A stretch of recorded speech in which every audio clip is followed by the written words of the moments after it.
Bienvenidos nuevamente al conversatorio 14º.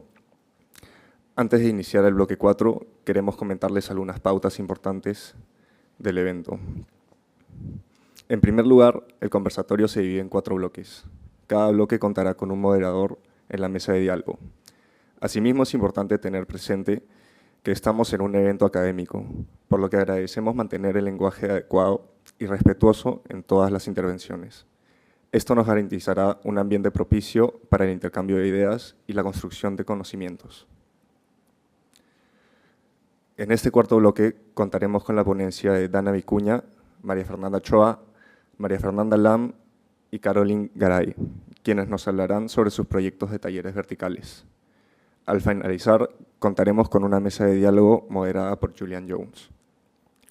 Luego continuaremos con las ponencias de Manuel Dueñas y Fiorella Carrasco, Alessandra Bazán y María Laura Rangel, quienes nos presentarán sus proyectos de fin de carrera. Finalizando el bloque, contaremos con una mesa de diálogo moderada por Ricardo Huanqui. Iniciamos con Dana Vicuña, representando al Taller Vertical 3, quien nos hablará sobre su proyecto de nivel 3, Edificio de Arte y Ocio.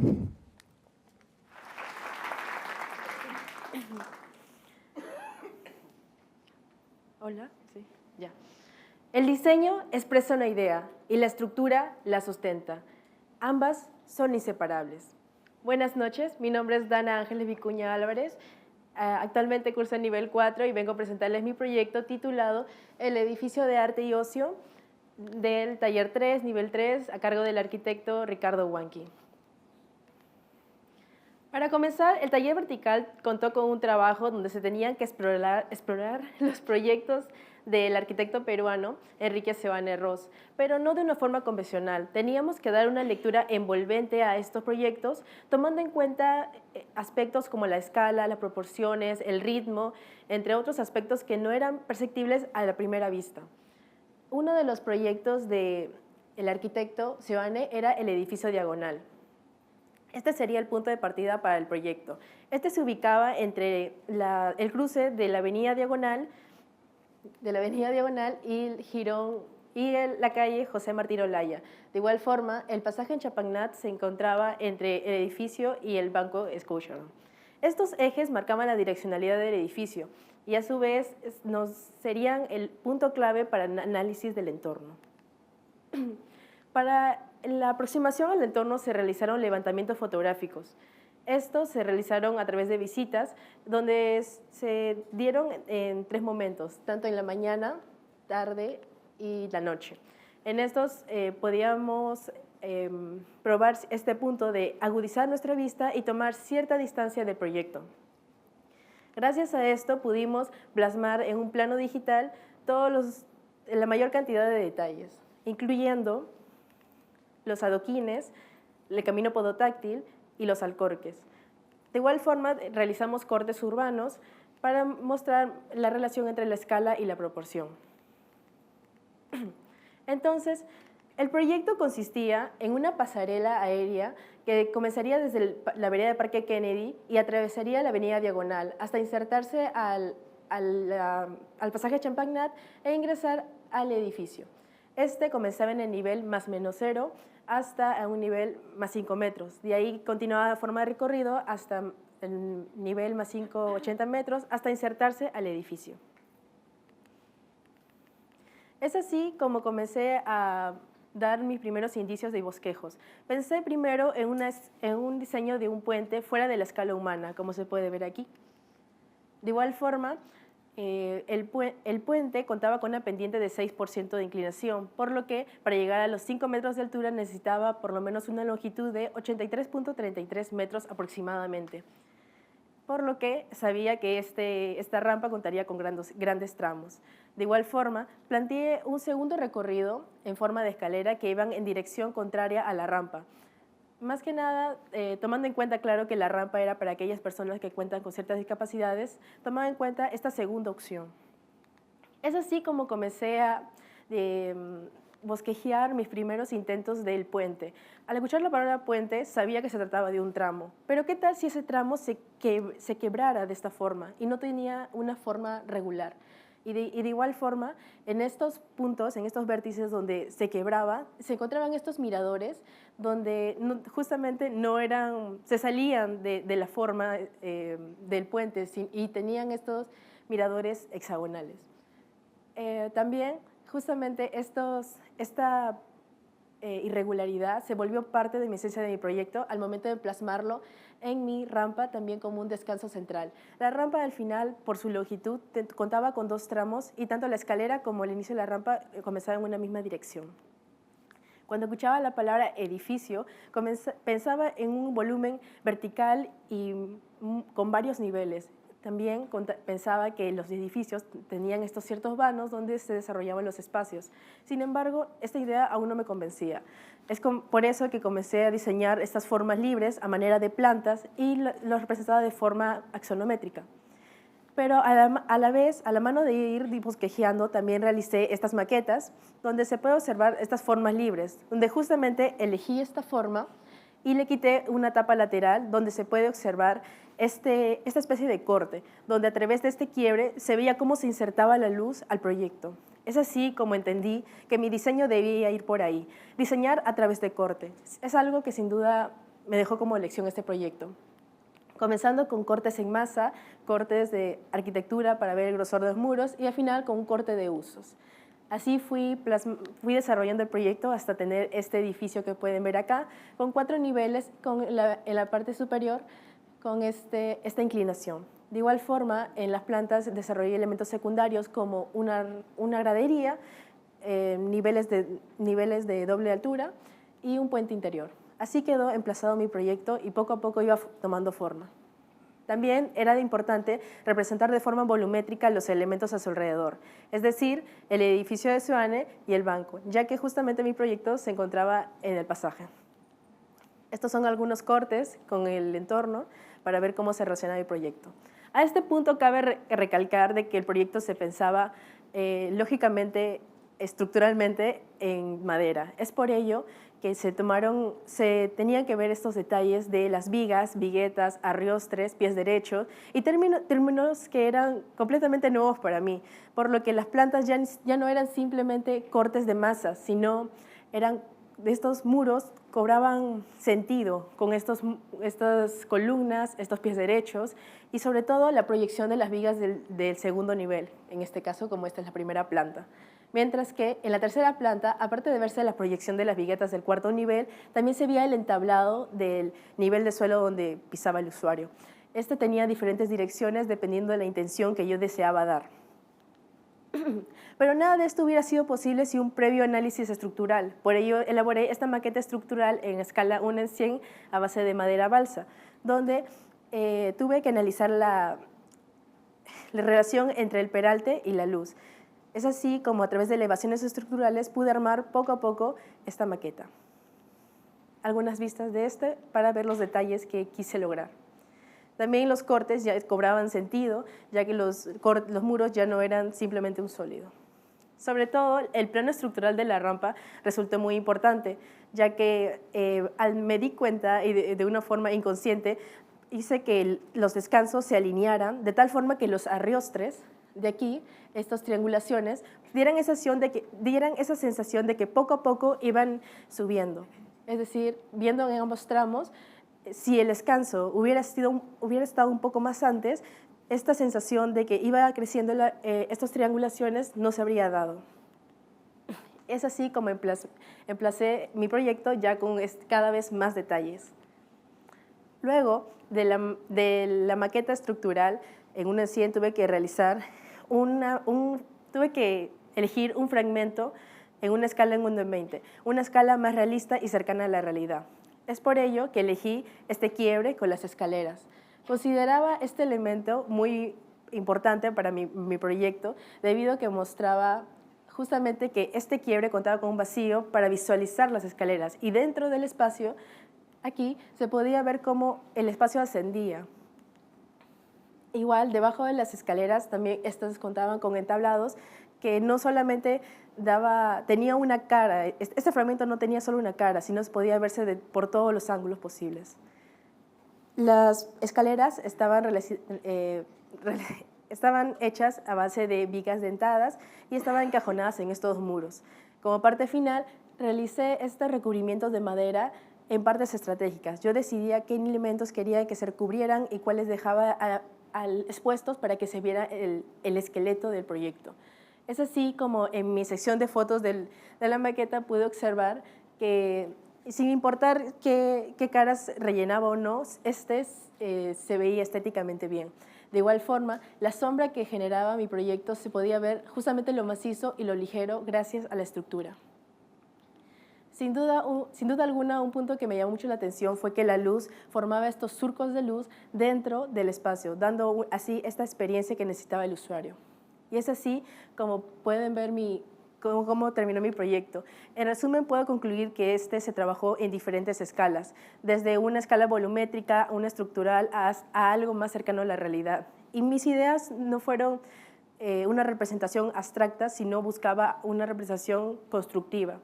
Es por ello que considero que el taller me dejó como un buen aprendizaje de cómo las ideas que bosquejeamos en un cuaderno y demás pueden ser llevadas a la realidad de alguna u otra forma. Sí, gracias.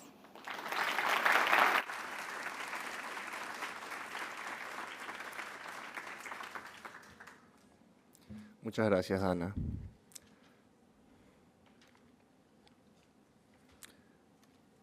A continuación, invitamos a María Fernanda Ochoa a hablarnos de su proyecto Museo de Arte Moderno de Lima.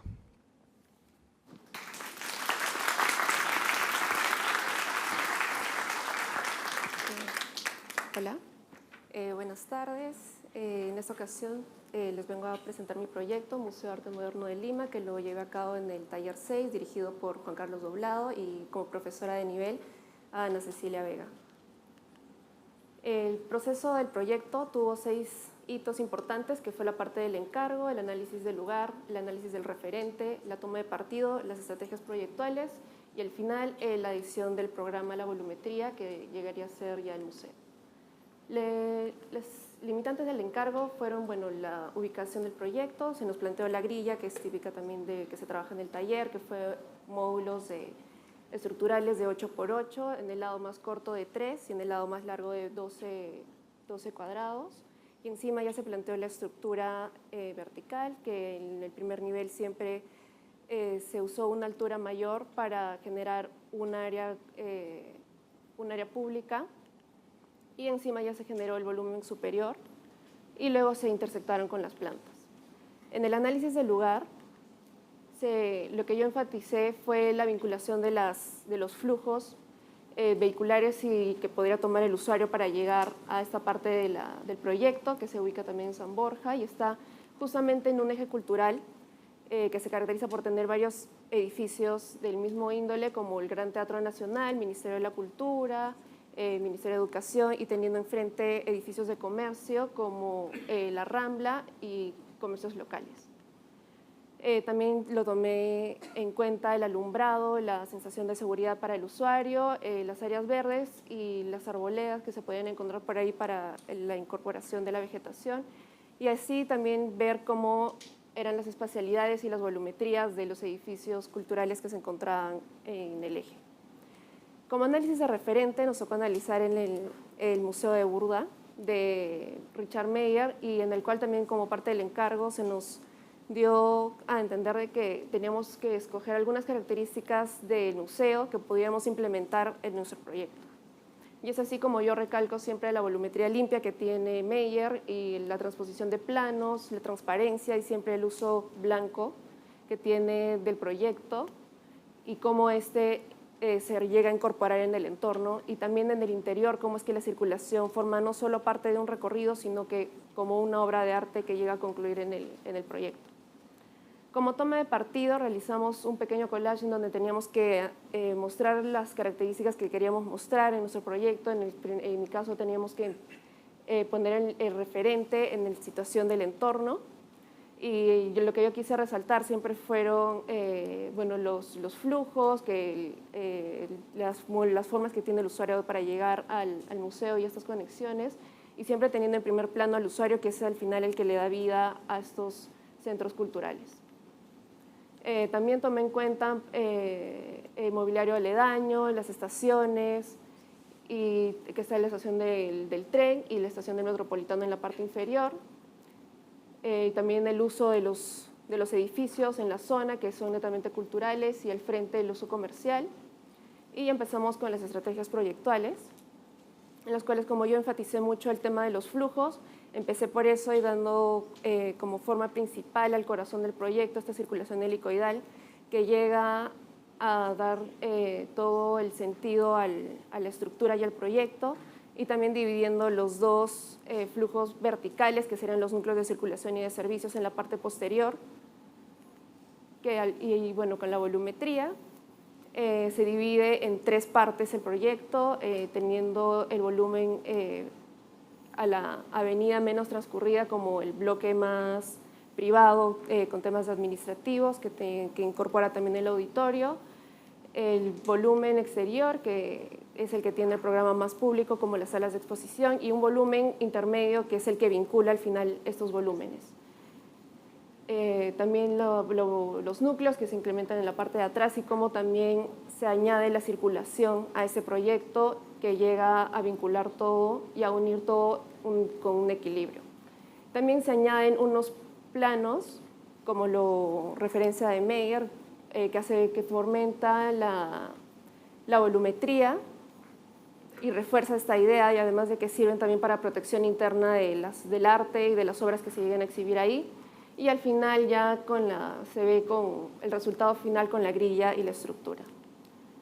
Además de que para agregar esta circulación, que era lo que más representaba mi proyecto, tuve que hacer algunos ajustes en la estructura, dando una acoplación de la estructura diseñada simplemente para fomentar esta volumetría también circular y romper con esa rigidez del cubo en la misma circulación.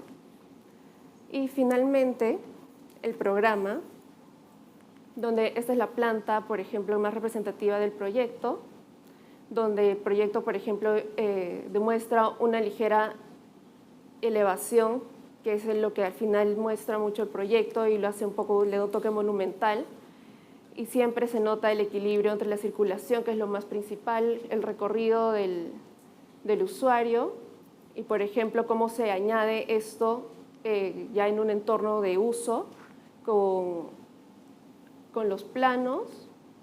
Y bueno, esos son unos cortes que sí representan un poco más de cómo el usuario va recorriendo poco a poco y atraviesa los volúmenes, y no solo los lleva como un recorrido, sino que los lleva a formar como parte de la obra del proyecto.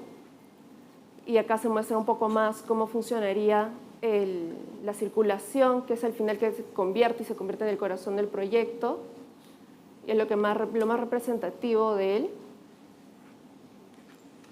Y eso es la aplicación de los planos en el frente, que siempre tratan de fomentar y reforzar la idea de la volumetría, y también de envolver de alguna forma la circulación para darle esa forma y romper con la rigidez del volumen, también generando efectos de sombra y protección de asolamiento. Y ese sería el resultado final de la maqueta del entregable, con el ejercicio final de la maqueta. Gracias.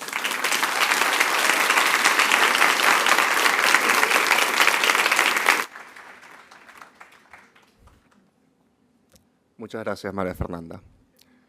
A continuación, invitamos a María Fernanda Lam para que nos hable de su proyecto de taller 9, nivel 8, llamado Bosque de Torres.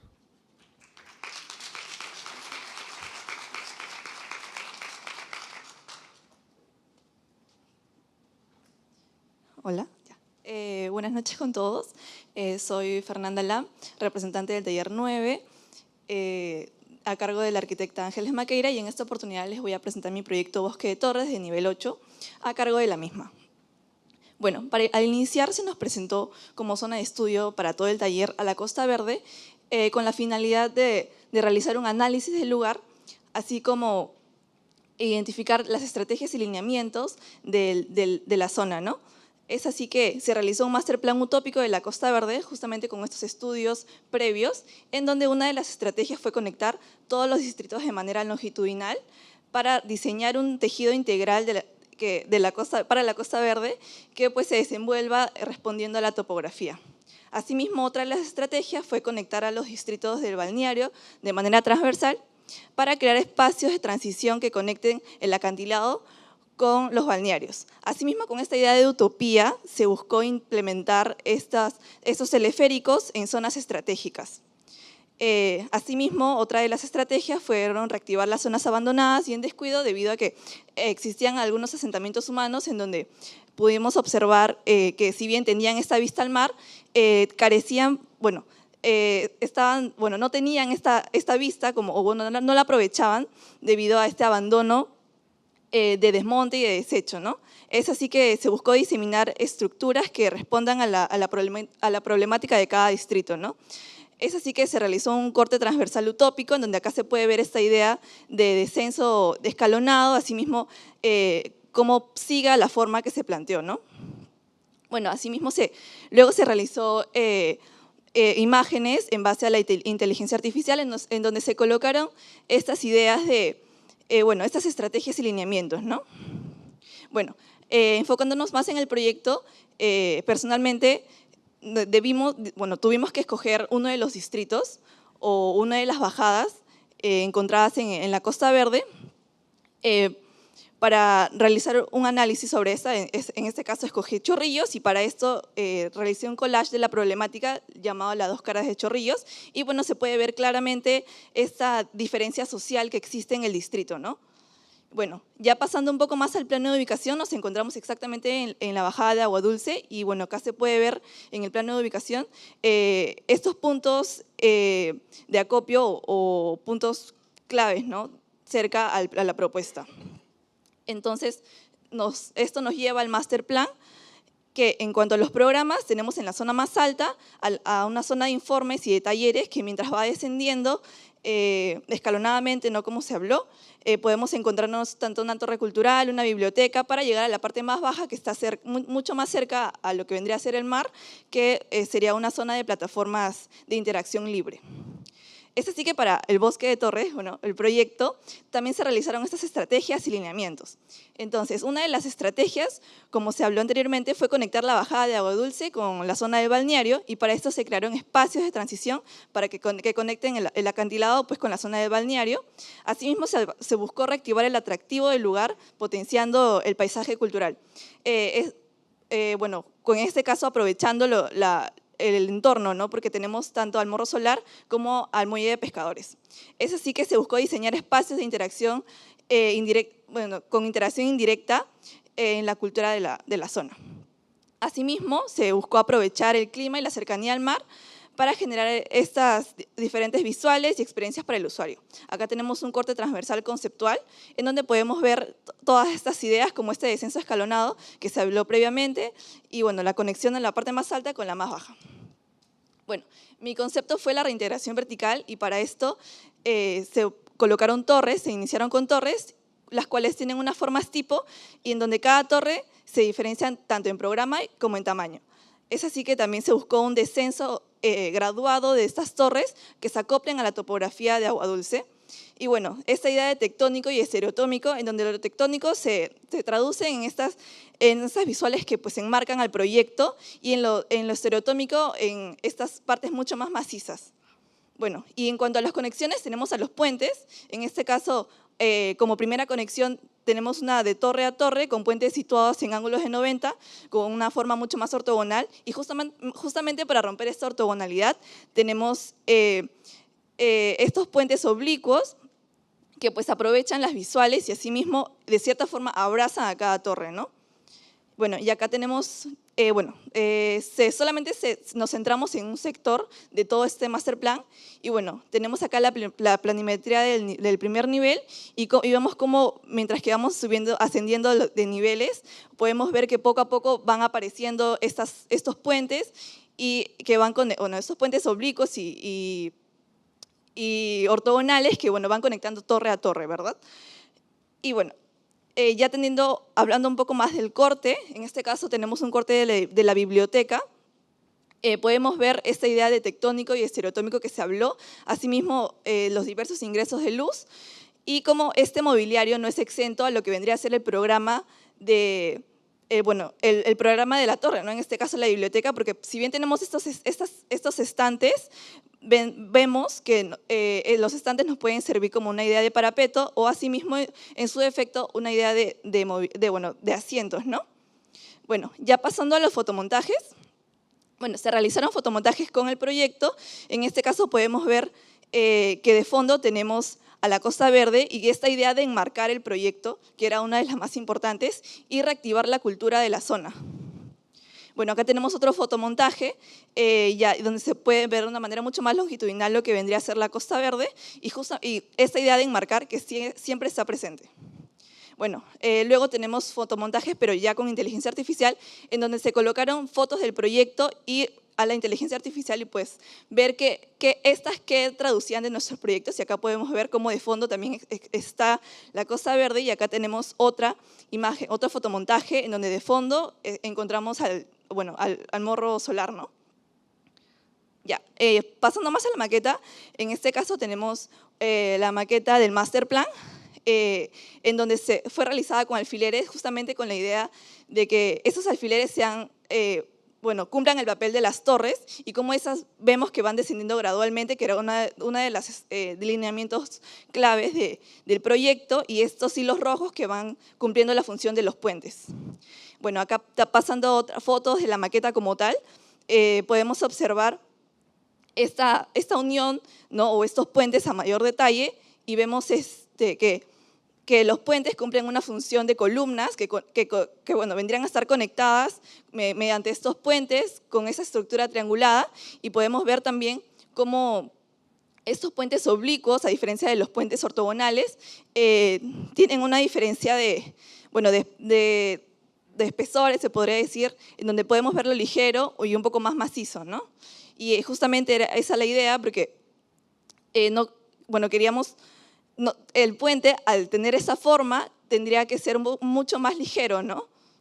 Y bueno, ya teniendo otra foto de la maqueta, tenemos en la foto frontal podemos ver esta idea de escalonamiento, y bueno, una foto lateral, y acá tenemos una foto isométrica de la maqueta para finalmente llegar a la foto que se pudo ver en portada, y bueno, que es el resultado del proyecto, ¿no? Y en este caso me gustaría citar a Richard Sennett, porque lo que quería hacer en el proyecto con este puente era poner una marca de valor en el distrito de Chorrillos. Gracias.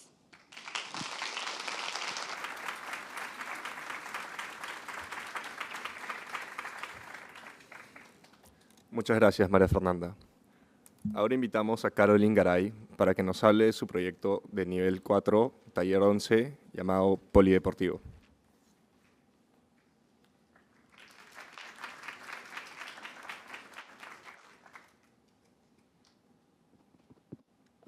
Buenas tardes a todos. Soy Caroline Garay, representante del taller 11, a cargo del profesor Pérez Uribe. En este momento le voy a presentar mi proyecto llamado Polideportivo.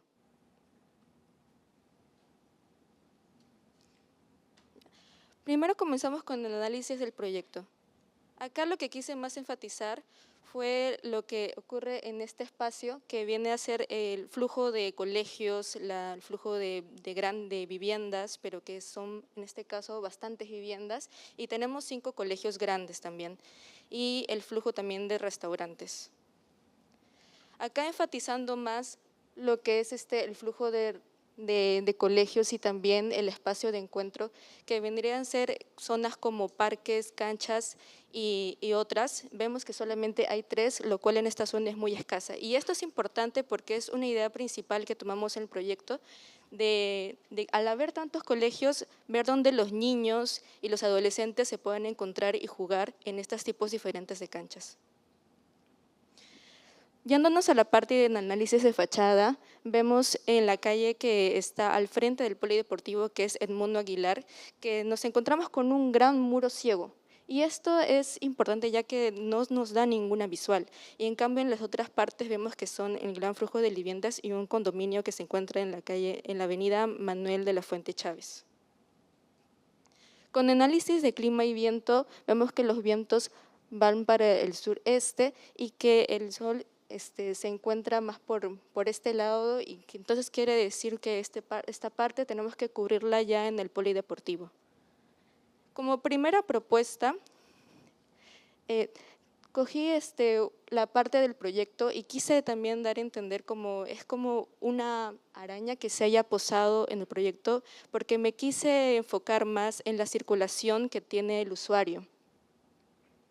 Explicando esto más a detalle, a lo que me refería con el flujo principal, siendo el proyecto la zona media y las partes que se encuentran a nuestro alrededor, como el flujo de acá, que yo me guío más que todo por este flujo porque es el flujo donde viene una gran cantidad de gente, porque en esa zona viene lo que será el metropolitano. Y cuando hicimos la investigación yendo al lugar, nos dimos cuenta que las personas y las madres que recogían a sus hijos de los colegios tomaban esta ruta del metropolitano para ir a sus diferentes casas. Y también vemos que estas zonas de acá cuando fuimos al lugar que eran las más recorridas, yéndose para estos lados y para estos lados. Entonces, desde ese flujo principal que vendría a ser del metropolitano, cogí y me pude haber ido a tres zonas principales. En este lado vemos el flujo que atraviesan los espacios por el medio del lote escogido.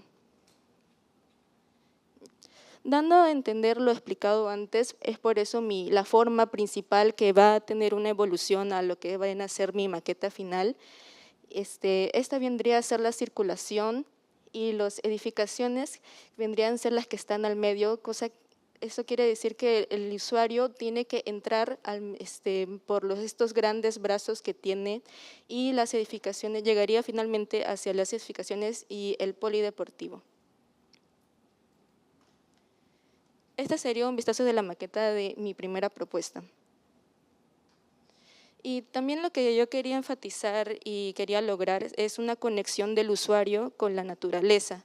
Entonces, por eso yo había planteado al inicio que el ambiente abajo de esta gran losa sea un ambiente que sea conectado con la naturaleza directamente. Yendo nomás para el proyecto final, al principio se nos plantearon una gran gama de espacios, donde el principal serían estos dos, que sería el polideportivo como área interna y como área externa sería la zona del campo de fútbol. Al principio hicimos un organigrama y ahí pudimos seleccionar en 4 áreas principales que vendría a ser la zona de recibo, la administración de áreas, la zona de empleados y el polideportivo. Y al principio estábamos viendo en dónde poner sin ninguna forma los espacios, como se puede ver en esta imagen. Dando a un vistazo a lo que es la vista de planta del contexto con el Estadio Unión, que es donde nos situamos para hacer el proyecto. Acá, como les comentaba antes, en la avenida Eduardo Aguilar, es donde les dije que había el gran muro, por lo que acá hay un colegio y acá hay una zona de viviendas y tiene una vista directamente que es una vista nula. En cambio, acá se encuentra un gran flujo de viviendas y por este lado y el lado de los laterales del Estadio de Unión se encuentran lo que son los colegios. Para el análisis de lo que es mi proyecto, lo fijé en el flujo principal. En vez de tener esta araña que tenía como 6 brazos, ahora solo me había quedado con 3, en donde lo seccioné en 3 flujos principales y en 3 zonas, que vendría a ser el polideportivo, los talleres y la zona social. Y dentro de estas, las zonas de reunión y descanso, que era lo que más faltaba esta zona, y la zona de canchas de juego.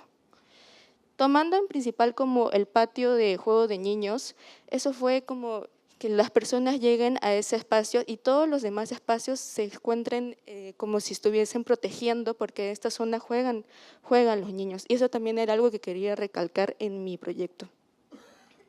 Para el lado estructural, que es lo que más importa en este nivel, en nivel 6, yo comencé con la tridilosa, que acá se puede apreciar mejor.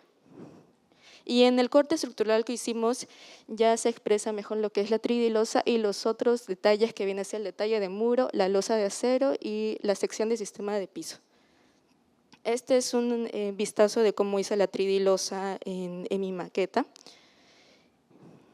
Y para ver que mi proyecto también tenga que ver con el ambiente exterior, dando la sombra y luz, en las soluciones de incidencia solar puse aleros en algunas fachadas, arbustos para que puedan enfriar el aire y también espejos de agua, justo en la zona donde le da más el sol a mi proyecto.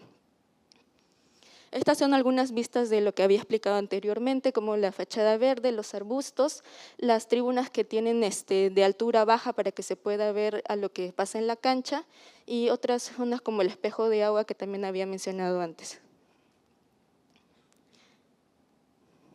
También quise dar una visual al polideportivo de lo que es la área verde y también una zona que se vea también ligada con la naturaleza, haciendo que todos los espacios sean canchas, también sean juntas a estas zonas de área verde.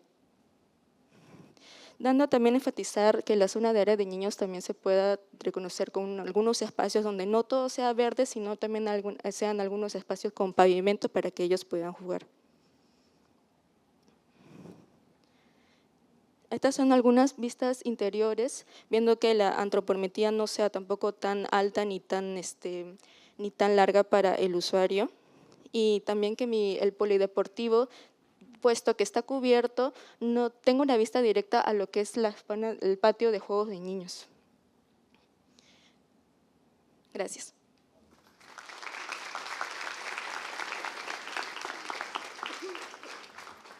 Muchas gracias, Caroline.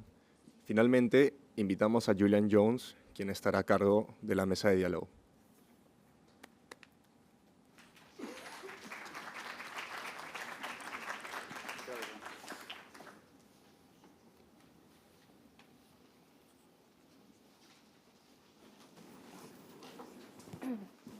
¿Se escucha? Sí. Bueno, primero agradecer por la invitación para armar esta mesa de diálogo y felicitarlas por sus proyectos bastante interesantes y bastante diversos, ¿no? En lo que vemos de los diferentes niveles que han estado presentando. Y primero una pregunta que se me ocurre en el momento es, porque ustedes son trabajos pasados, ¿no? Ustedes, claro, obviamente están evolucionando a lo largo de la carrera, ¿no? Entonces, una de mis preguntas es, este proceso reflexivo y creativo que han tenido, ¿no?, durante toda su carrera, ¿cómo ha estado evolucionando, ¿no?, desde quizás los primeros semestres al que se encuentran actualmente? Porque vemos que tenemos de tercer nivel, ¿no?, sexto, noveno, entonces van a haber, creo que, diferentes puntos de vista que quizás puedan, en algunos casos, algunos identificarse o ser algo un poco más propio, ¿no?, entre cada uno. Sí, bueno, en mi caso, actualmente me encuentro cursando el nivel 4 y este proyecto, al llevarlo al nivel 3, fue el primer taller vertical que llevé, por lo que esa transición de pasar de talleres básicos donde sentía que para justificar mis proyectos era crear mis propios personajes, crear estas historias, era lo principal. Y luego pasar a los verticales donde ya el proyecto se centraba en la realidad, sin duda fue una transición muy grande para mí. Y hasta ahora, ya en nivel 4, con lo que sé acerca, por ejemplo, de medio ambiente o de historia, siento que veo esas oportunidades de mejora que puedo darle a mi proyecto. Así que, sin duda, cada vez, mientras más avanzo en la carrera, aprendo aspectos nuevos que sin duda me enriquecen como a mi perfil profesional. Sí, bueno, yo en mi caso, yo estuve en toda mi línea de carrera en el taller 6, antiguamente que era el J, entonces ahí he aprendido bastante, incluso en este nivel se me facilitó bastante el tema de las volumetrías porque ya lo fui aprendiendo desde antes. Entonces también seguir esa línea que cada nivel me haya enseñado algo nuevo, también he enriquecido este trabajo que ha sido como un resumen del final de todo mi trayecto en el mismo taller. Bueno, ¿funciona? Allá. Creo que personalmente yo me encuentro en el taller 9 hace 3 ciclos, bueno, 2 ciclos, actualmente también estoy en el taller 9 y considero que lo que me ha ayudado mucho y creo que he aprendido mucho más es a implementar lo que vendría a ser el contexto, ¿no?, lo urbano, porque si bien anteriormente considero que no lo tomaba mucho en cuenta, a diferencia de estos últimos ciclos, que siento que se hace un estudio más profundo de lo que vendría a ser el entorno del proyecto. Y creo que es algo muy clave porque si bien también tenemos a los usuarios, porque en mi caso personalmente teníamos diferentes usuarios, por ejemplo, habían personas que si bien podían estar en el distrito de Miraflores, yo estaba en Chorrillos, entonces cada usuario tenía bueno, necesidades distintas, ¿no? O estas marcas de valor diferentes bueno, que se quería resaltar, ¿no? Y básicamente es eso. Creo que la idea de no solamente a medida de los talleres, sino complementar con los otros cursos, ¿no? Como el curso de urbanismo, que si bien llevé, bueno, para el taller para el trabajo que presenté, perdón, ya había llevado Urba 2 y creo que lo complementé un montón porque en Urba aprendí sobre las estrategias y lineamientos que quise llevarlo para el proyecto. Bueno, y ese es.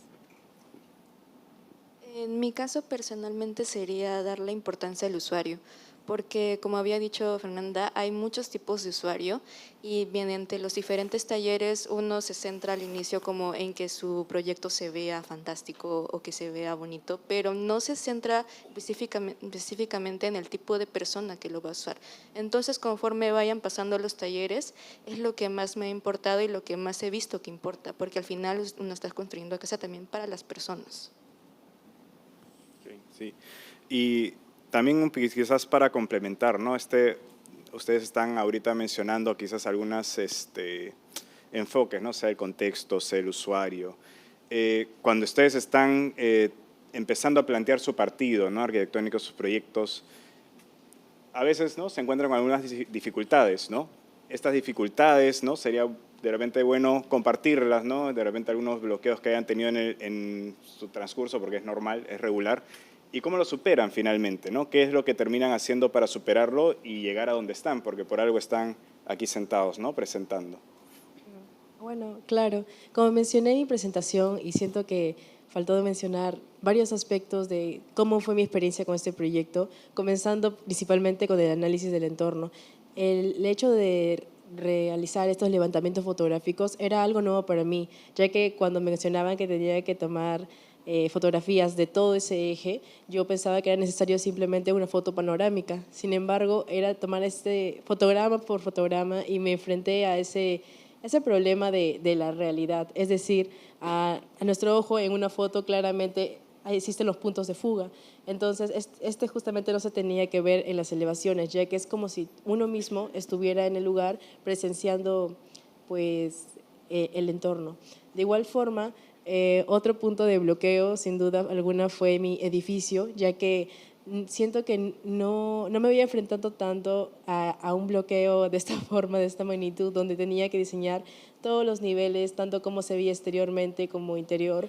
Y mencioné justamente este proceso de que yo comencé a bosquejar a mano, que a diferencia de mi puente, lo realicé de forma virtual, que ya actualmente conozco que no es muy recomendado utilizar programas como AutoCAD para el diseño, ya que nos limitan. Sin embargo, al ser un proyecto de algo estructural, contaba con estas medidas que sentían que me ponían ciertos límites.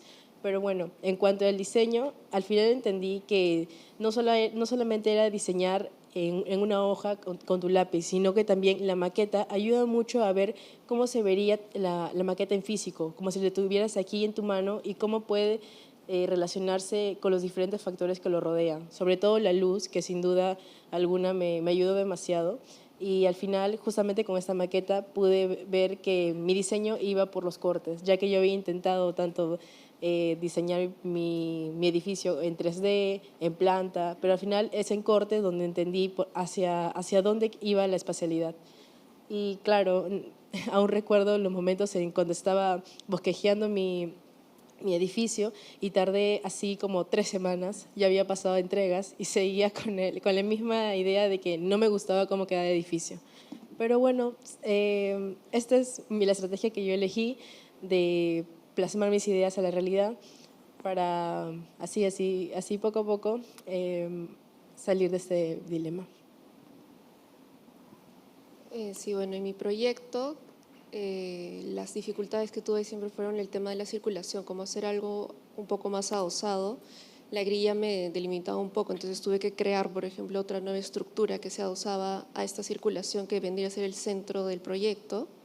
E incluso el jugar mucho con las volumetrías también en algunas partes me dificultaba el adosar el programa mismo, como el auditorio, el área administrativa, y como yo quería que los flujos fueran limpios, eso era lo que me perjudicaba un poco más el tema de diseñar, pero al final lo fui resolviendo crítica tras crítica, siempre los profesores seguían, entonces eso fue una de mis grandes soluciones que pude dar en el proyecto para justo crear este flujo limpio de privado y público sin interceder en el concepto del mismo proyecto, sin que se vea desordenado y siga manteniendo su equilibrio. Personalmente creo que una de las grandes, puntos de quiebre, ¿no?, en el proyecto fue al iniciar, cuando ya no era solamente el estudio de la Costa Verde, sino ya centrarte en tu proyecto. Porque personalmente nunca me había enfrentado a una topografía tan grande, y lo que yo no quería era hacer simplemente un puente o como una línea, ¿no?, se podría decir, sino que yo quería que la topografía esté asociada al proyecto, entonces que formara parte, porque era eso, es la topografía también parte de la cultura de Chorrillos. Entonces fue un proceso largo porque quise en primera instancia continuar con estas formas orgánicas que se presentaron pues, con la inteligencia artificial, pero bueno, decidí irme por lo más ortogonal, porque quería que hubiera en el proyecto estos puntos de encuentro distintos que, bueno, tal vez no pude encontrar con estas curvas, ¿no? Y creo que me duró como 3 semanas el pensar y cómo poder conectar el proyecto con lo que vendría a ser el terreno, la topografía.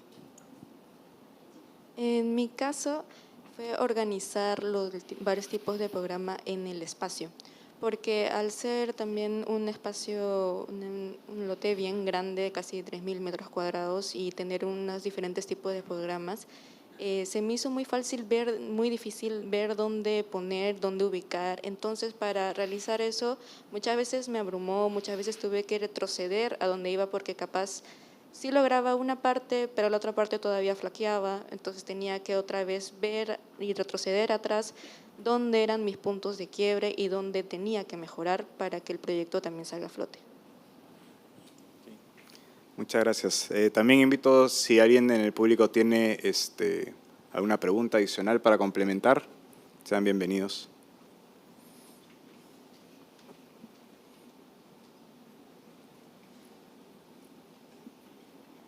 Por ahí hay una pregunta, creo.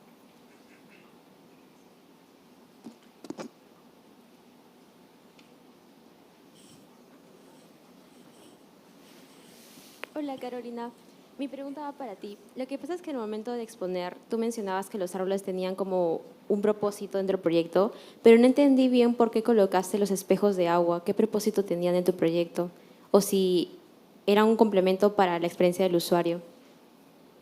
Los espejos de agua, cuando hablas de incidencia solar, lo que hace es enfriar el aire.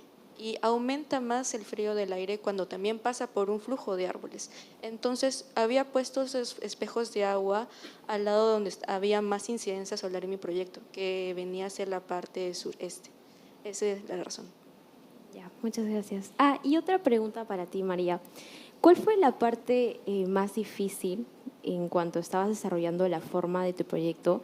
Porque creo que es la primera vez que tocabas un poco del contexto de la urbanización, ¿verdad? Entonces, ¿cuánto te demoró? Y en ese momento, o sea, ¿cuál fue lo que más pensabas mucho antes de considerar el terreno, mejor dicho, ¿no? ¿Cuál fue tu primera idea de, ok, voy a hacer esto porque me parece bonito y ya está, ¿no? Pero luego, ¿qué pasó para que dijeras, considero mejor esta caída porque este terreno tiene esta forma?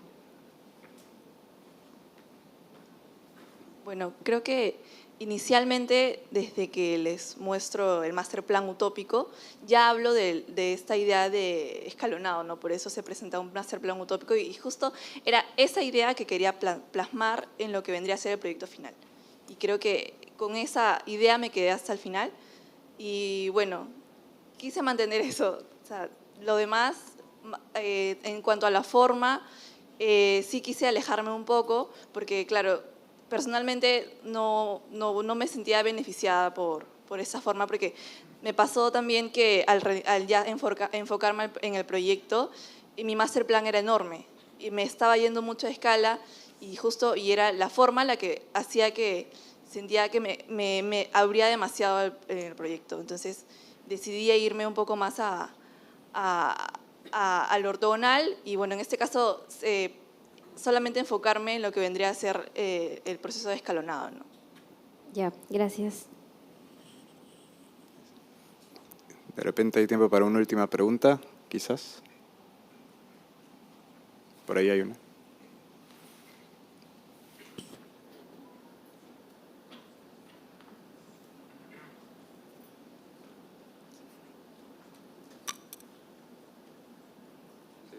Mi pregunta es para María Fernanda.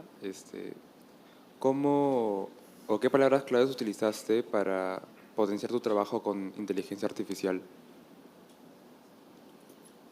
María Fernanda Lam. Bueno, básicamente como palabras clave eran acantilado y la conexión, sobre todo la conexión vertical y transversal. Y bueno, claro, tener estos puntos estos puntos de encuentro, ¿no? Creo que no lo recuerdo muy bien, pero básicamente como palabras clave eran lo del acantilado, o sea, que tengamos un acantilado que tenga una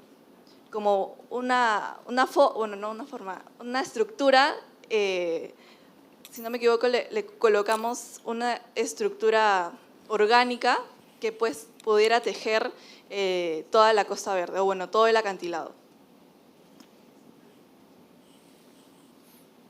Ok, muchísimas gracias y nuevamente felicitaciones por sus trabajos.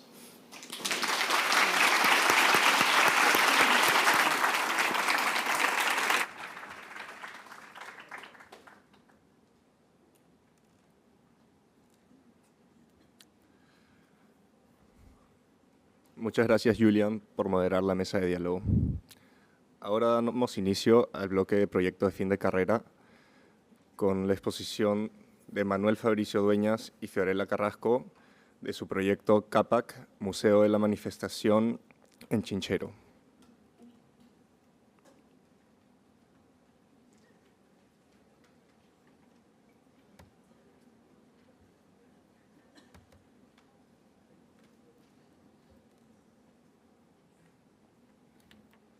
Los invitamos a pasar al frente.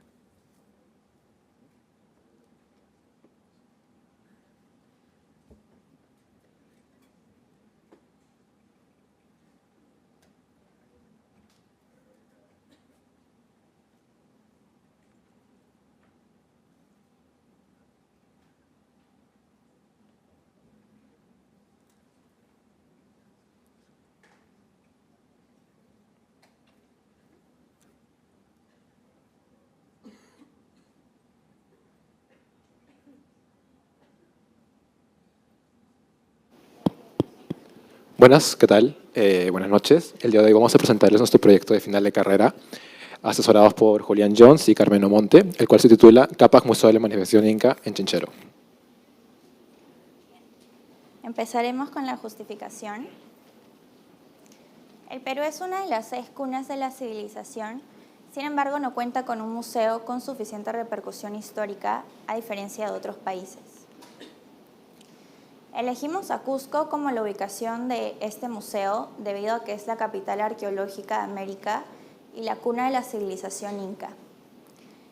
Si bien es cierto, existe una diversidad de museos dentro de Cusco, sin embargo no cuentan con una buena infraestructura debido a que en su mayoría se encuentran ubicados dentro de casonas coloniales antiguas.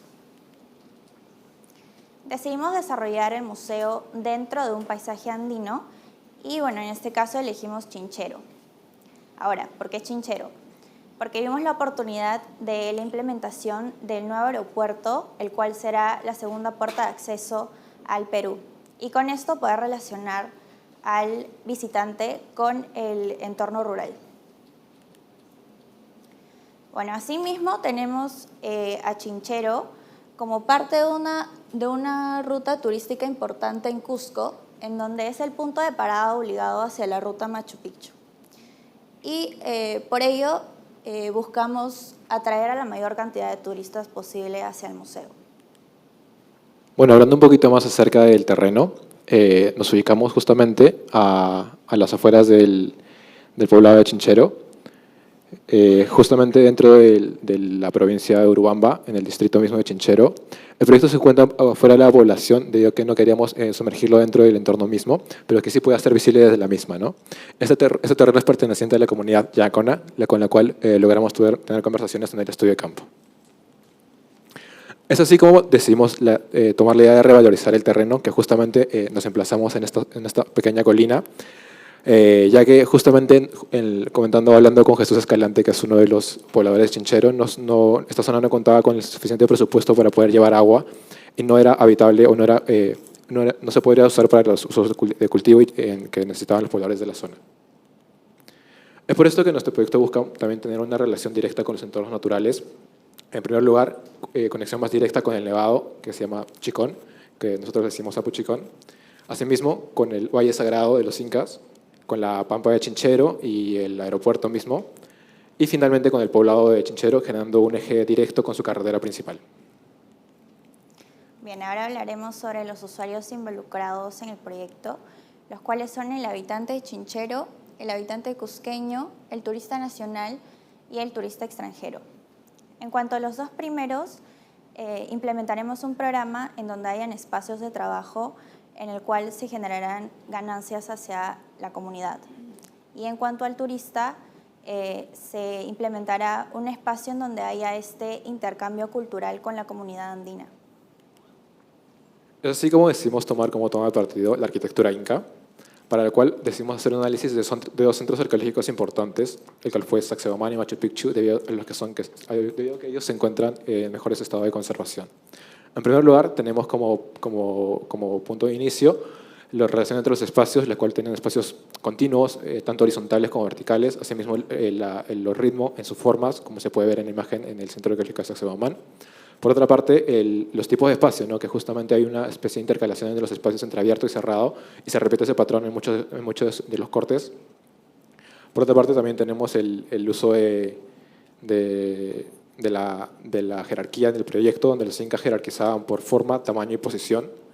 Asimismo, también las lógicas de patrones y división, donde los incas lograban dividir sus espacios por corredores grandes y generando mayor flujo entre los espacios mismos. Y por otra parte también tenemos el uso de las terrazas, las cuales eran usadas para contener la topografía y asimismo adaptarse al paisaje. Por otra parte, el uso de las formas ortogonales que empleaban ellos y los usos de paralelismo entre las mismas. Asimismo, las direcciones, las cuales siempre tenían relación con su entorno natural inmediato. Y por otra parte, los espacios de permanencia recorrido, donde justamente se identificaba que se permanecía en los espacios más principales del proyecto. Utilizamos la cosmovisión andina como parte de nuestro concepto, en donde se puede observar al Ucupacha, el cual es este mundo inferior donde se encuentra el mundo de los muertos, y que en la arquitectura lo representamos como este espacio oscuro y enterrado. También tenemos al Keipacha, que es este mundo terrenal en donde se encuentra la vida cotidiana, y en la arquitectura es representado como este espacio abierto y con visuales hacia el exterior. Y por último tenemos al Hanan Pacha, que es este mundo superior en donde se encuentran los apus y los dioses, y es representado en la arquitectura como este espacio con grandes dimensiones y con mucha luz. También utilizamos a los seques, los cuales eran estas líneas imaginarias que partían desde el Coricancha, que es el centro de la ciudad, hacia diversas construcciones y templos incas. Asimismo, tuvimos un repaso rápido de los referentes que ayudaron a la elaboración del proyecto, donde en primer lugar tenemos al Museo Julio Cetello, que fue justamente creado por Sandra Barker y Jean-Pierre Cruz, el cual de este museo logramos abstraer un poco la idea de cómo reinterpretar una cultura antigua y traerla a un edificio contemporáneo, y asimismo la Biblioteca de la CIA de la Católica, la cual nos ayudó a enseñar a trabajar las estrategias de masa en nuestro proyecto. Bien, ahora hablaremos sobre el proyecto en sí. La forma nace a partir del análisis de arquitectura inca, en donde el centro es el punto de partida en muchas construcciones y ciudades incas, así como lo hacían en las canchas, en donde organizaban los volúmenes alrededor de este, ¿no? Luego se direcciona el volumen en diferentes orientaciones, la primera hacia el Apuchicón, la segunda hacia el pueblo de Chinchero y la tercera hacia la Pampa de Chinchero y el aeropuerto. Luego se procede a desnivelar los distintos volúmenes para poder acoplarse a la topografía. Luego se definen vacíos para poder tener esta continuidad espacial y también este patrón entre las plazas, como se puede ver en la imagen. Y luego se definen entradas de luz en diferentes puntos del complejo sin perder la idea de masa. Por último, se diseña el espacio público, en tanto en la entrada del complejo como en las plazas del proyecto. Eso sí que también empleamos estrategias de emplazamiento, donde en primer lugar abogamos por la linealidad del proyecto para acoplar el proyecto a la forma de la montaña y a la curvatura misma. Asimismo, la horizontalidad, la cual la abstraemos un poco del análisis de arquitectura inca, donde los proyectos tendían a ser mayormente horizontales. Lo que se mencionó previamente, las orientaciones, las tres orientaciones principales es Chinchero, el Nevado Chicón y la Pampa de Chinchero y aeropuerto. Por otra parte, el uso de la masa, ya que interpretamos la arquitectura inca como una arquitectura maciza. Por otra parte, también las perforaciones y hendiduras en el proyecto para poder meter luz a los espacios sin tener la necesidad de perder esta idea de masa.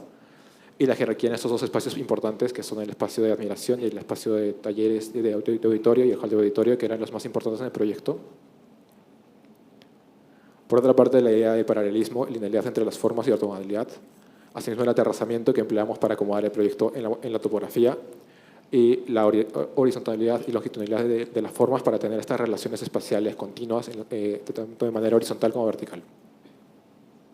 Por otra parte, replicamos también el patrón de la calidad de los espacios entre abiertos y cerrados, generando el mismo patrón.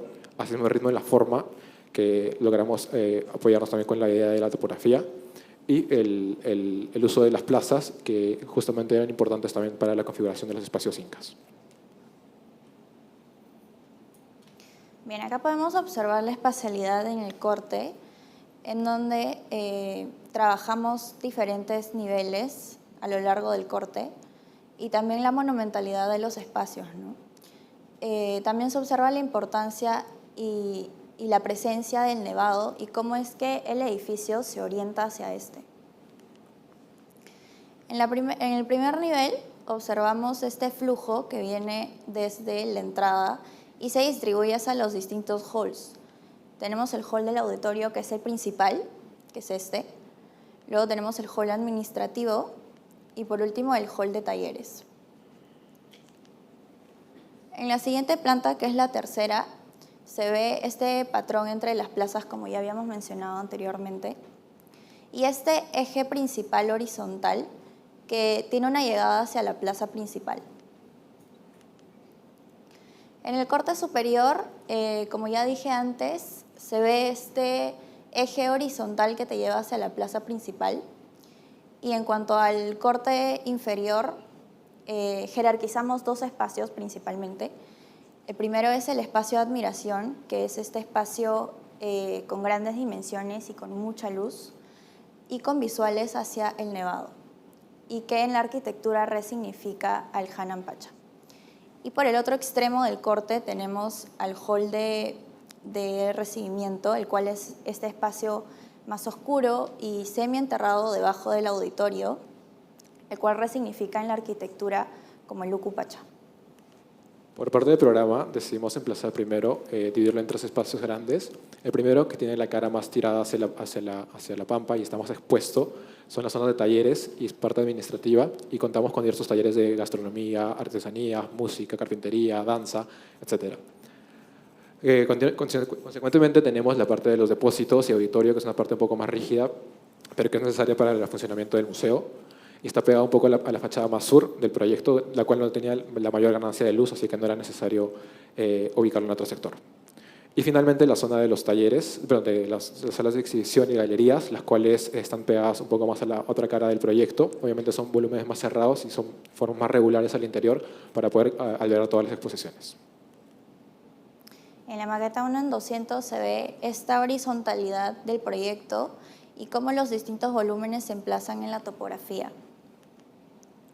Por otra parte, en la maqueta 1 en 100 buscamos generar en el corte los diversos niveles y espacios internos que se producen, especialmente en esta zona de talleres.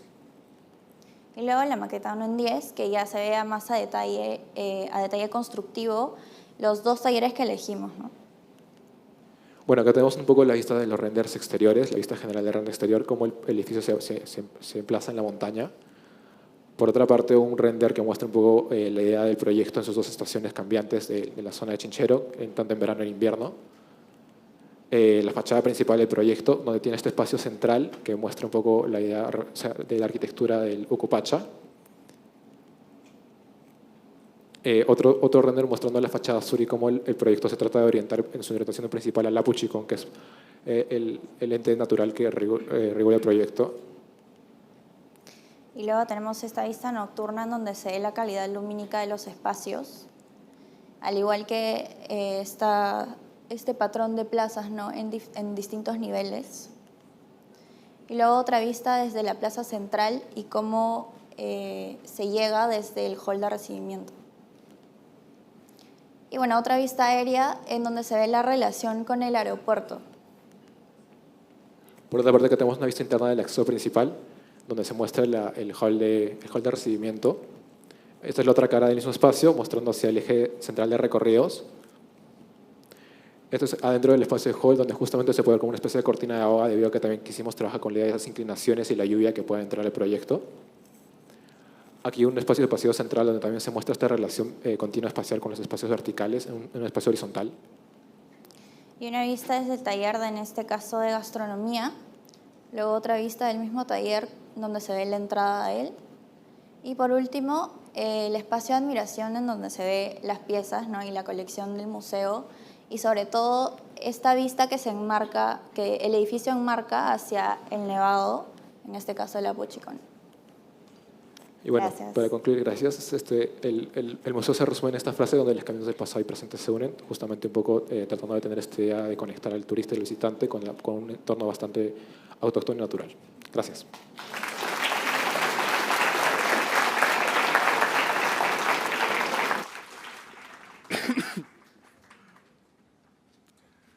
Muchas gracias, Manuel y Fiorella, por compartirnos su proyecto.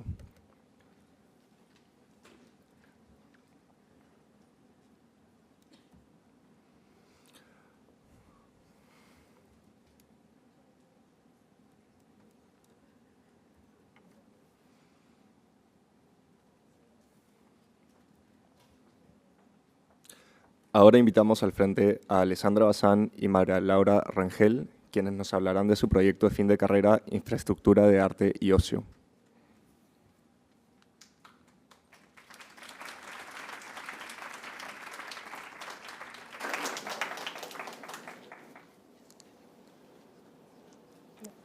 Ya, bueno, de nuevo buenas noches. Les vamos a presentar nuestro proyecto fin de carrera. Nuestros asesores fueron Octavio Montestruque y Ricardo Banqui.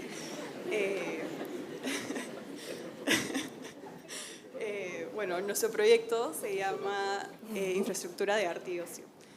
Para empezar, nosotras siempre quisimos desarrollar un espacio o un edificio recreativo y es ahí donde realizamos un análisis y nos dimos cuenta que en la bahía de Lima, en la Costa Verde, no se encuentran muchos de estos espacios recreativos o estos accesos que permitan a las personas permanecer o entrar hacia las playas, ¿no?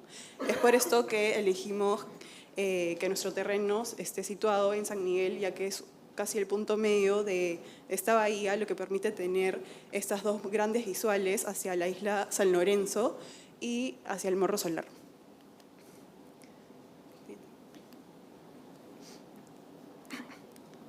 El proyecto cuenta con 2 terrenos, uno en la parte superior que está justo en el malecón Bertolotto y otro en la parte inferior que está en el circuito de playas.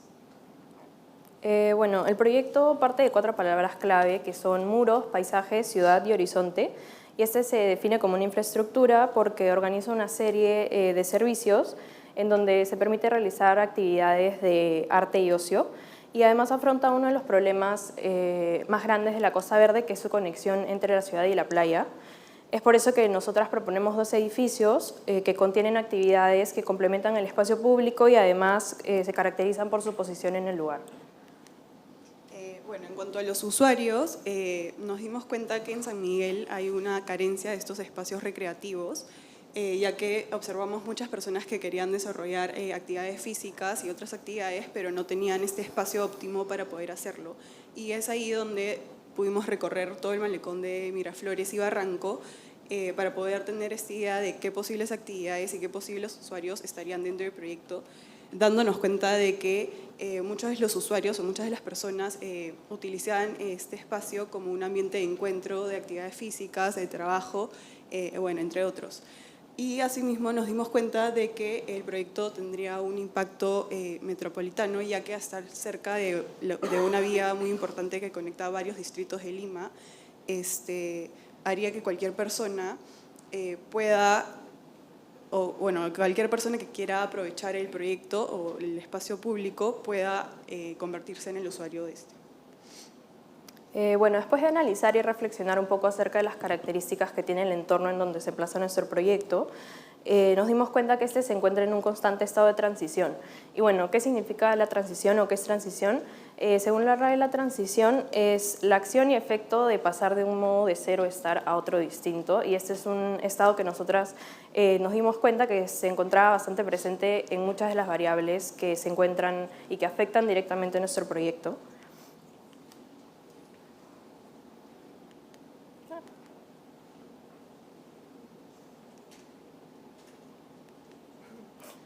Ya. Bueno, este estado también lo conocemos nosotras como variables de doble condición o condiciones opuestas, y una de las que destacamos es la condición de arriba y abajo, ya que tenemos un edificio que se emplaza en la parte de arriba del acantilado y otro en la parte de abajo, casi en la orilla del mar.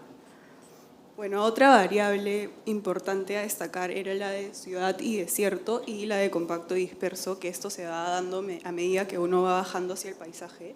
Empezando por la parte más urbana, donde está en la parte de arriba, donde están los edificios más densos y bueno, el comercio y mayor cantidad de personas, ¿no?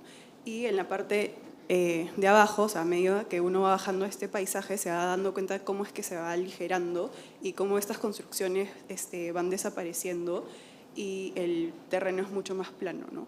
Y bueno, la intención que se quiere lograr en el proyecto es generar esta transición de lo compacto y disperso, creando un edificio en la parte superior más compacto que sobresalga y que tenga esta mayor relación con la parte más urbana, y el edificio de abajo que tenga elementos dispersos que puedan marcar distintos ejes o visuales hacia los 3 puntos importantes que serían la isla San Lorenzo, el Morro Solar y hacia el mar. Bueno, el proceso de diseño empezó con el edificio de abajo, que es la infraestructura de ocio. En este caso empezamos con una búsqueda de interior-exterior, en donde presentamos una serie de dibujos que plantean posibles escenas que nosotras imaginábamos dentro del proyecto, en donde jugamos bastante con las formas, con las perspectivas y también con las relaciones. Y después de esta primera etapa empezamos nosotras a explorar de manera tridimensional estas escenas, de donde resultan estas pequeñas maquetitas que representan las relaciones, y es gracias a estas que nos empezamos a dar cuenta un poco más claramente de cuál sería el lenguaje y la volumetría de nuestro proyecto. Bueno, es a partir de esta búsqueda espacial en la que nos damos cuenta que queríamos intervenir en el paisaje y crear estos elementos dispersos que destaquen en el entorno, y en este edificio se toma en cuenta un eje principal, que en este caso es el malecón, y tiene 2 remates importantes que son la piscina circular y el final del proyecto, que marca una diagonal y genera una visual directa hacia el Morro Solar. Bueno, este edificio busca tener un programa de ocio y de servicios que contiene mayormente lo que serían baños, piscinas, cafeterías, graderías, y todas estas están situadas de manera sutil en su entorno. También se quiere lograr que haya una mayor activación en esta zona y crear un espacio para que las personas puedan descansar, refrescarse y conectar la playa con la ciudad. Bueno, aquí hay algunas imágenes de cómo se ve la espacialidad del proyecto de este edificio de abajo. Y bueno, para finalizar con este edificio, se escogió una materialidad que permita que el proyecto se integre y se mimetice en su entorno natural. Bueno, a partir del diseño de este edificio pudimos plantear el edificio de arriba, que es la infraestructura de arte. Al igual que en la infraestructura de ocio, empezamos con la misma técnica para el diseño, que son con estos dibujos que exploran esta espacialidad un poco más compacta y destacan los espacios más circulares y algunos puentes. Y bueno, a partir de esto empezamos a crear bocetos en planta que están pensados con una lógica arquitectónica y que también siguen una línea estructural en donde empezamos a pensar cuáles pueden ser los espacios llenos y los vacíos, y también en donde podemos encajar las circulaciones de acuerdo a la forma. Y bueno, para llegar a una forma que llame más la atención, nosotras empezamos a hacer varias pruebas usando como base la forma del terreno en el cual nos estamos emplazando. Bueno, para ello tuvimos que tomar en cuenta que uno de los lados del proyecto teníamos un muro medianero y al otro lado teníamos el parque. Entonces lo que queríamos lograr era ubicar toda la parte más extensa del proyecto hacia el lado izquierdo para que el lado derecho esté más libre, cosa que así podía continuar y conectarse con el parque y el espacio público y bueno, con la bajada hacia la playa.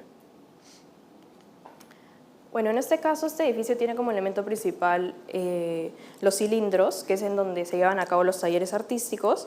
Luego están los muros, que sirven como división y también como apoyo estructural. Y por último, las losas, que son las que albergan el programa complementario, como son la zona administrativa, zonas de exposición, entre otros. Estas son algunas imágenes también donde se puede ver la espacialidad tanto en el exterior como en el interior del edificio. Bueno, acá se puede ver cómo es que los cilindros utilizan estas placas para poder sostenerse y aparte también cómo es que se genera esta iluminación dentro de los cilindros mediante teatinas. Bueno, en este caso el edificio se caracterizó por la diferencia de materialidades para poder marcar o destacar este contraste entre los cilindros y los muros. Bueno, para finalizar, nosotras destacamos una intención importante de nuestro proyecto, que es que se busca contribuir a la construcción de un paisaje cultural sostenible, asegurando la longevidad y la adaptabilidad de la infraestructura para satisfacer las necesidades presentes y futuras de su comunidad. Y bueno, como hemos mencionado anteriormente, lo que se quería lograr con este proyecto es generar esta conexión entre la ciudad y la playa, destacando las condiciones de su entorno para poder utilizarlas a su favor y generar este lenguaje único y reconocible que pueda perdurar a lo largo del tiempo, ¿no? Y asimismo, generar o crear estos espacios flexibles que puedan adaptarse a diferentes actividades y así fomenten la participación de la comunidad. Gracias.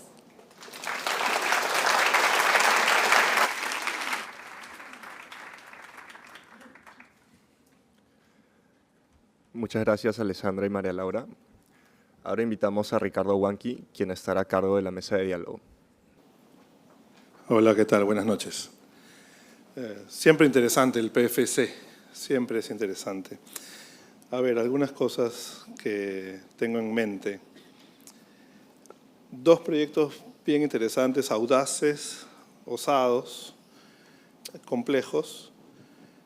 Sin embargo, se muestran en las dos presentaciones como procesos lineales. Y creo que ahí va a ir mi pregunta.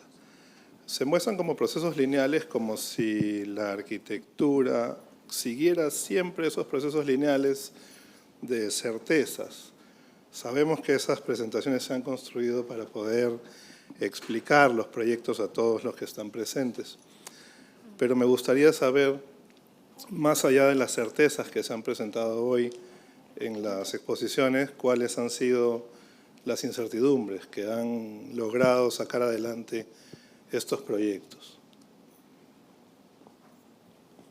Bueno, creo que en primer lugar, Fiorella y yo, siempre, bueno, creo que la mayoría de alumnos de PFC puede decir esto, que la parte más compleja siempre es el inicio, porque nuestro camino de encontrar la idea de llevar esta arquitectura inca, llevar estas ideas de este estudio hecho previamente a una forma, a una realidad, fue muy complejo, muy complejo, porque realmente nosotros tuvimos que analizar y reanalizar diversas arquitecturas inca, diversos espacios, trabajar con la maqueta, entregas con fallos, todo siempre ha sido como una especie de búsqueda de la forma, que en nuestro caso ha sido algo porque tenía que cumplir muchos principios, ¿no? Porque tenía que ser una arquitectura que pueda ver, pero que también pueda ser vista.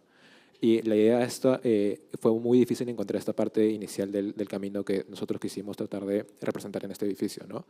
Aparte que también el tema del proceso, como dices tú, nosotros lo explicamos de manera lineal, ¿no? Pero tuvo altos y muchos altos y muchos bajos al inicio. Y me acuerdo que también la primera entrega que tuvimos de nuestra prefigura que teníamos nos fue súper mal. Y la idea fue como que tratar de explorar, ¿no? Explorar. Y hasta que al final Julian y Carmen nos ayudaron mucho en el tema de, ok, piensen verdaderamente en la arquitectura inca. Y no solamente como la forma, sino piensen también en lo que hay detrás. Y justamente nos enseñaron, bueno, nos hicieron recordar cosas que también habíamos visto en ciclos pasados, en ciclos básicos, que normalmente se trabaja esto, es cómo sacas la abstracción de un edificio construido o de algo construido y llegas a buscar esta exploración de elementos que se repitan o patrones que se repitan en varias mismas de esta cultura, ¿no? Y eso es lo que hicimos. Entonces, a partir de ahí, como que ya tuvimos como que la chispa inicial para poder empezar a explorar de una manera más profunda el proyecto y que con eso como sacarlo adelante. Pero sí, o sea, como decías, no fue un proceso tan lineal como tal, tuvo muchos altos y bajos, pero creo que al final se pudo sacar adelante, ¿no? Sí, estoy de acuerdo con Manuel, sobre todo la parte inicial, que es la más complicada, ¿no? Al momento de buscar esta forma, yo creo que fue la más difícil, pero siempre nos refugiamos en la investigación. Entonces, cada vez que, ¿no? Por ejemplo, al inicio buscamos referentes, pero en base, o sea, siempre fue como que muy intuitivo. Entonces, para no caer en eso, siempre buscamos como la investigación, ¿no? Y nuestros profesores siempre nos ayudaron en eso y nos decían como que busquen referentes arquitectónicos incas. Hicimos este catálogo en donde analizamos el Machu Picchu y Sacsayhuamán, así como lo presentamos ¿no? en la exposición. Y ahí nos dimos cuenta sobre las estrategias que usaban, cómo ellos representaban la arquitectura. Entonces, eso fue más que nada, yo creo, en mi opinión, que fue más que nada investigación y siempre ir un pasito atrás, investigar y luego seguir adelante. Bueno, creo que en nuestro caso, bueno, también de acuerdo con lo que dicen mis compañeros, y creo que, es más, nosotras, además de haber presentado todo esto antes de tener todo como más claro cómo estaba yendo el proyecto, tuvimos muchas pruebas y errores en el camino en donde empezábamos a darnos cuenta de que, por ejemplo, al principio tal vez solo pensábamos en tener un edificio en la parte de abajo, de la playa, en la orilla, y teníamos una idea completamente distinta de tal vez lo que iba a resultar, pero creo que en el proceso te vas dando cuenta de varias cosas nuevas que no ves a la primera, y creo que eso también es algo bueno, creo que es algo que se puede rescatar del proceso en el que estás diseñando, que a medida que retrocedes, o sea, te das cuenta de que algo no funciona y retrocedes y ves algo nuevo que no veías la primera vez que lo intentaste. Entonces creo que para nosotras fue un poco como eso que nos ayudó a seguir y darnos cuenta de que había algo más y había algo más hasta poder llegar a encontrar, por ejemplo, este concepto de la transición que nosotras tenemos en el proyecto, a darnos cuenta de qué teníamos alrededor en nuestro entorno y poder ponerlo en práctica en el proyecto y sacar provecho de todas esas cosas para poder justificar bien lo que estábamos haciendo y que tenga sentido, no solamente con la intención que teníamos nosotras, sino que estaba bien ubicado en el lugar y que todo el contexto y todo como es coherente, ¿no? Igual que Alessandra, creo que sí, el proyecto tuvo bastantes idas y vueltas, digamos. Tuvimos que ir probando, ir haciendo muchas pruebas para poder lograr lo que presentamos, ¿no? Y bueno, igual como dijeron mis compañeros, o sea, el inicio siempre es un poco más difícil porque o sea, no tienes muy en claro cómo lograr lo que estás buscando, tienes que ir probando y bueno, claro, o sea, como dice Ale, al inicio solo pensábamos tener un edificio en la parte inferior, pero al darnos cuenta de todo el entorno y lo que se podría lograr en el terreno, hicimos varias pruebas para poder tener estos dos espacios o estos dos edificios que al final se puedan complementar, ¿no? Y bueno, eso. Ok, hago esta pregunta a favor de todos los estudiantes, sobre todo los que están en los primeros ciclos. Quiero que me ayuden a entender y que les ayuden a entender cómo se enfrentan y cómo deciden la forma. Porque en las exposiciones, generalmente uno explica, ¿no? Me emplacé de esta manera, aterracé, defino esta visual, ¿no? Defino esta altura, pero yo quisiera saber con más detalle, por ejemplo, en el proyecto del Cusco, ¿por qué se opta por un proyecto que se diluye en el paisaje? ¿Por qué se opta por un proyecto que construye espacios trapezoidales, no regulares? ¿Me entienden? Porque en la explicación, claro, como que se sintetiza todo. Pero yo quisiera que profundicen en la decisión formal específica. En el caso del proyecto en el Malecón, ¿por qué se opta por un proyecto que nace de una secuencia de planos no necesariamente consecutivos, que tienen diferentes ángulos? ¿Cómo llegan a la decisión formal de introducir un cilindro en el proyecto? Quisiera que intenten responder eso con más detalle, porque son generalmente como las dudas más fuertes que tiene un estudiante cuando se enfrenta a un proyecto. Y ustedes ya pasaron por ese proceso y entiendo, y por lo que se ha visto, ha sido un proceso bastante satisfactorio. Sí, bueno, en primer lugar creo que, como dices, no se muestra en la exposición como que todo el proceso como tal. A nosotros nos costó mucho, pero mucho. La verdad es que la primera entrega que presentamos una forma que sacamos un poco del apuro. Y eran como 3 borradores que estaban emplazados en la montaña, ¿no? Entonces, como tal, la idea era como que regresar y volver a intentarlo, ¿no? Entonces, justamente, nuestra forma como tal, empezamos a averiguar mucho de arquitectura inca, incluso como en los análisis que empezamos a explorar y en las visitas de campos que fuimos, nos dimos cuenta de estos patrones que se repetían, ¿no?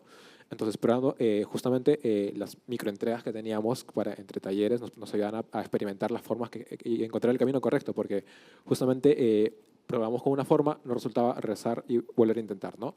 Entonces, la idea, cuando empezamos a entrar a este análisis profundo de la arquitectura como tal, nos dimos cuenta que cuando se habla de arquitectura inca, siempre se habla de los incas, siempre se habla del paisaje. Y eso es algo que es una constante que es bastante continua en la arquitectura inca, ¿no? Entonces, por esto, en primer lugar, decidimos ver cómo se emplazan los incas, cuál es la forma de trabajar con el terreno. Ya sabemos que tenemos que hacer aterrazamiento, ya sabemos que tenemos que tener esta idea de horizontalidad, pero ¿cómo lo llevamos a la forma? Entonces, la idea que empezamos a hacer ahí con Fiorella fue como que rayarnos a bocetos, un montón de bocetos de diversas formas, Y bueno, justamente Carmen y yo nos decían, ya háganlos maqueta, pero ya estamos contra la entrega, ¿no? Contra la hora de las entregas, ¿no? Entonces justamente la idea era empezar a probar los errores en 3D. Nosotros nuestra herramienta fue usar el modelo 3D porque se nos hacía más rápido trabajar ahí, bueno, creo que a diferencia de otras personas.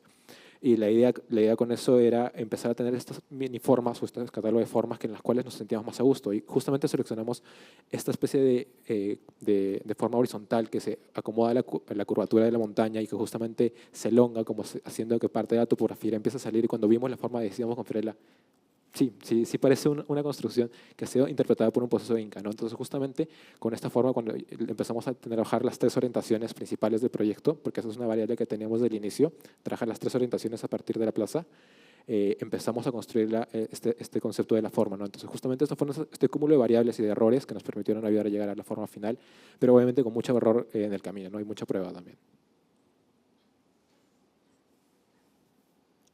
Bueno, yo creo que depende mucho también del entorno en el que se encuentra el proyecto, ¿no? Por ejemplo, en nuestro caso teníamos una pendiente un poco pronunciada y decimos, ya, ¿cómo vamos a empezar a emplazarnos en tal pendiente, ¿no? Entonces, como empezamos a analizar estas construcciones incas y ellos se emplazaban en el terreno con estas plataformas y con desniveles, ¿no? Y cómo contenían el terreno para que la arquitectura pueda sostenerse. Entonces nosotros dijimos, ok, tenemos que intentar hacer lo mismo en el terreno. Y sí era bastante complicado al inicio, ¿no? Porque al principio nos salían un montón de desniveles y el proyecto era súper complicado como ponerlo en distintas plantas porque no se leía bien todas las plantas, ¿no? Entonces,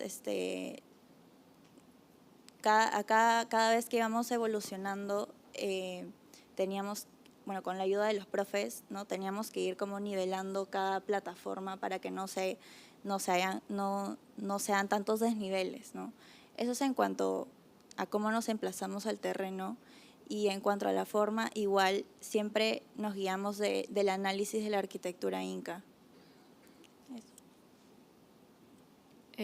Bueno, creo que nosotras, más que nada para lograr la forma que tuvimos, como dice Fiorella, fue súper importante ver el entorno. Creo que al estar en este lugar que es la Costa Verde, en la parte inferior, en donde tiene la vista súper expuesta y súper vulnerable hacia los ojos de cualquier persona, desde arriba, desde el costado, desde prácticamente casi todos los lados, ese fue como que el punto de partida desde donde nosotras empezamos a pensar cómo debía verse nuestro edificio, porque sabíamos que la parte de arriba de iba a ser súper importante y lo que nosotras queríamos lograr era generar una huella en este espacio que, si bien queríamos que resalte y que se note la intención que teníamos, también lo que buscábamos era que se complemente con el espacio y que no le quite ese protagonismo al mar, que es una de las partes que también mencionamos bastante en nuestro proyecto, que es un elemento súper importante. Y bueno, en torno a la forma en sí, a los objetos, bueno, creo que más que nada, bueno, algo que como mencionas, que cuando estaba, no sé, en primeros ciclos de la carrera, sentía que tenía que nacerme una forma de la nada, como que en mi cabeza tenía que aparecer una forma y esa era la que iba a ser y así resolví mi proyecto. Pero a medida que fuimos avanzando me di cuenta de que también era importante ver referentes, también era importante como que empaparte un poco de otras cosas, ver otras cosas, y si bien no las estás copiando, estás como que tal vez abstrayendo algunas características que te parecen interesantes y que las puedes plasmar en tu proyecto según el contexto en el que tú te encuentras y transformarlas un poco, pero tomar esa idea tal vez de otro lugar, verla de otro lugar, que también siento que es válido para poder transformar tu proyecto en algo que igual sea único, ¿no? Y no sea como algo que está copiado o que simplemente agarraste un referente y lo transformaste en tu proyecto. Bueno, como dice Ale, nuestra idea principal era generar esta huella porque teníamos esta condición de que se podía ver desde arriba, ¿no? Entonces teníamos que resolverla y pensar bien cómo queríamos que se vea el proyecto. Y de hecho, o sea, tuvimos que hacer varios bosquejos de posibles formas o figuras de cómo sería este proyecto, pero como mencionó, también era muy necesario poder tener estos referentes para poder sacar ideas y de repente de esta manera también ordenar un poco más el proyecto y la forma, ¿no? Y bueno, al partir del edificio de abajo, en el cual tuvimos este eje principal que era el que nos ordenaba todo el proyecto casi y tener este remate importante que era la piscina circular, que quisimos llevar esta forma circular hacia el edificio de arriba, ¿no? Que se plasma en estos cilindros. Y bueno, eso. Cuando iniciamos el PFC, cuando un estudiante inicia el PFC, y eso va para todos los que están en nivel 9, hacemos una pregunta, que es una pregunta muy difícil, y les decimos cuál es el interés que tienes con tu proyecto.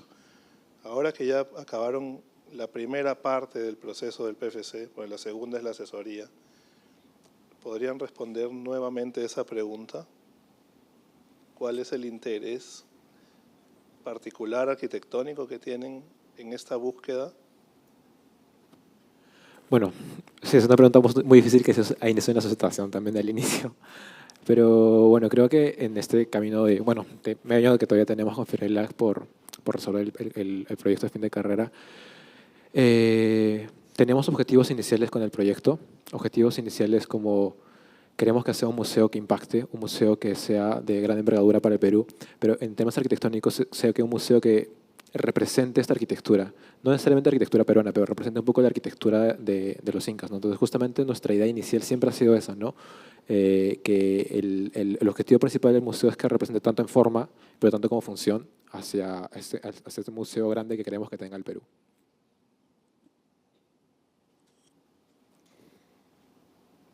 Bueno, como yo dije al principio de la presentación, el Perú no cuenta con un museo con suficiente repercusión histórica, a diferencia de otros países, ¿no? Entonces, creo que eso fue como que una inspiración para nosotros ser los primeros en mostrar este museo y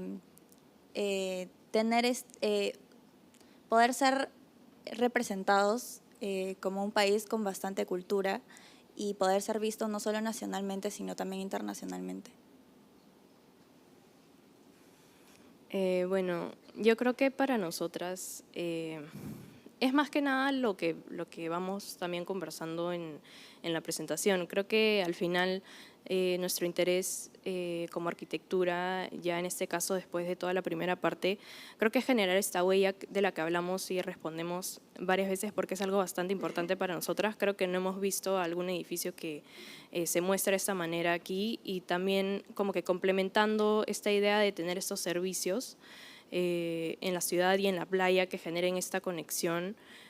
Para nosotras creo que eso es lo más importante, como poder conectar esa parte de la playa con la ciudad y también generar esta arquitectura que al final queda como una huella y que además, algo que también mencionamos al final de nuestra presentación, que era esta intención importante que resaltamos, que nos parece que es importante la longevidad que tiene el edificio, que pueda perdurar en el tiempo y que pueda ser utilizado para tener otras funciones en el futuro y que la función que tiene en este momento no limite tal vez lo que pueda pasar en el futuro cuando las necesidades que tiene la comunidad tal vez sean diferentes y eso tenga que cambiar, pero que la forma siga perdurando.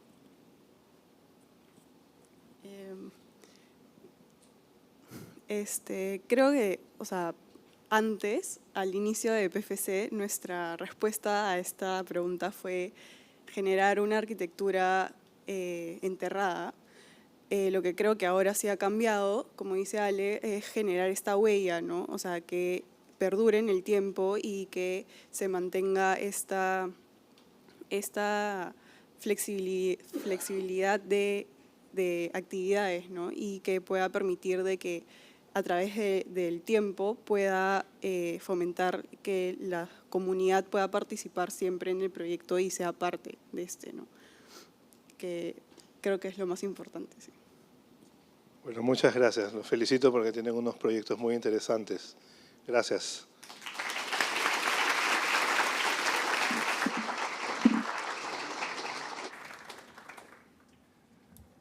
Agradecemos a Ricardo y a todos los ponentes por esta mesa de diálogo. Ahora los invitamos a tomar asiento e invitamos al frente a Enrique Bonilla Itola, decano de la Facultad de Arquitectura, quien nos dará unas palabras finales.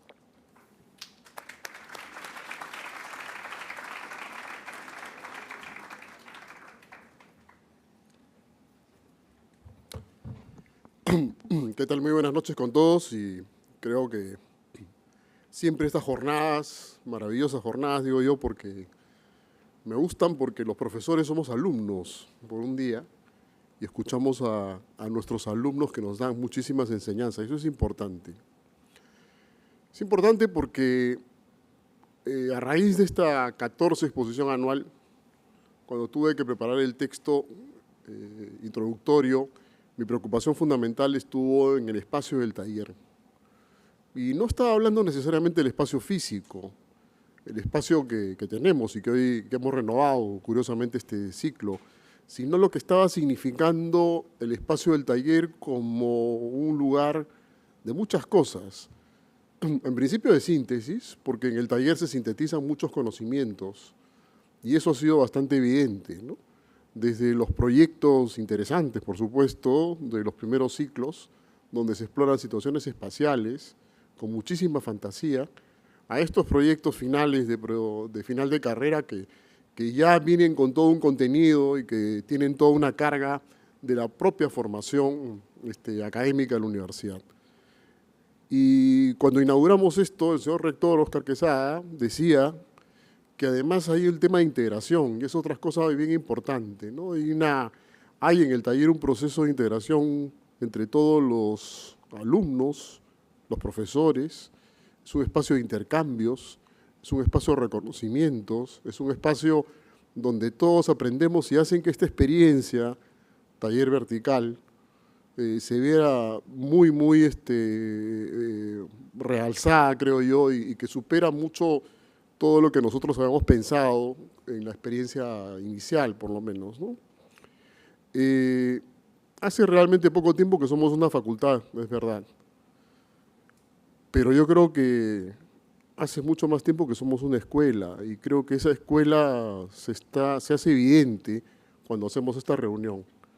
En medio de todas las diferencias, en todos los matices que pueden tener los talleres, porque nosotros en realidad simplemente los talleres parten de ciertos objetivos generales o ciertas pautas básicas o una sumilla básica y después cada taller le pone énfasis a cada una de las cosas.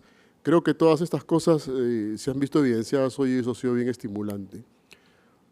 Creo que somos una escuela, en el buen sentido de la palabra, escuela además en el sentido de lo que queremos, lo que buscamos, que tenemos seguramente la arquitectura como principal preocupación, que orientamos todo nuestro conocimiento hacia la arquitectura, que todo converge hacia la arquitectura, y eso creo que es importante, porque muchas veces otras escuelas, no la nuestra, suelen tener desviaciones respecto a estos objetivos y suelen irse por un camino a veces alternativo, históricamente ha pasado, y muchas veces hay esta dispersión sobre el tema que nos congrega.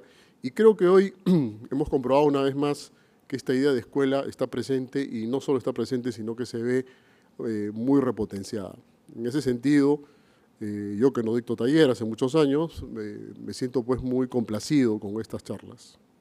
No puedo dejar de dar un saludo cariñoso. Hemos tenido un jurado de lujo hoy día, no se lo dijimos muy fuerte en la mañana, ¿no? Pero tener a dos hexágonos de oro, por favor, Lucho y Alexia, quisiera un aplauso, está con nosotros, Lucho Marcial y Alexia León, Alexia y Lucho, que no solamente han sido hexágonos de oro con el Museo de Pachacamac, obra realmente maravillosa, sino que son en la actualidad pues, los vigentes curadores de la muestra de Venecia, esta muestra que muchos de ustedes, junto conmigo y otros profesores, visitamos el año pasado, y la verdad que es un gusto tenernos en casa Alexia, Lucho, y la verdad han estado acá mirando acuciosamente y por lo menos hemos ido retroalimentando un poco todo lo que ustedes han expuesto y la verdad que eso también me reconforta, ¿no? Seguramente este trabajo que lo hacemos nosotros porque nos interesa hacerlo, pero que por otro lado es una de las cosas que evidentemente está encaminado a elaborar el informe de RIVA que corresponde este año, la exposición también, muchas de las cosas que hacemos tienen que ver con esto de RIVA, porque esto de RIVA no es que se consiguió y ya, no, esto de arriba tiene que mantenerse y si es posible mejorarse. Entonces nosotros no debemos perder un poco el horizonte de esas cosas y en ese sentido creo que tener un jurado como lo que hemos tenido hoy y que creo que ya nos contará un poco con detalle sus impresiones, ¿no?, sobre esto, creo que es bien importante. Bueno, creo que esto es una fiesta larga, ¿sí? ¿No? Una fiesta que empieza desde la mañana, ¿no?, dentro de la rutina que son nuestros talleres, que empiezan muy temprano, siguen por la tarde y terminan en la noche, pero creo que esta fiesta nos reconforta. Yo he visto que particularmente esta vez un auditorio lleno todo el tiempo, ¿no? Es decir, y eso me parece bien. Me parece bien que hayamos avanzado mucho en eso. O sea, una madurez. Esta escuela ya está madura. Tiene que seguir madurando, por supuesto. El cielo es el límite. Yo creo que nunca hay que decir ya basta. No, al contrario. Creo que eso es lo que menos debemos decir. Siempre hay algo que mejorar y algo que pensar nuevamente.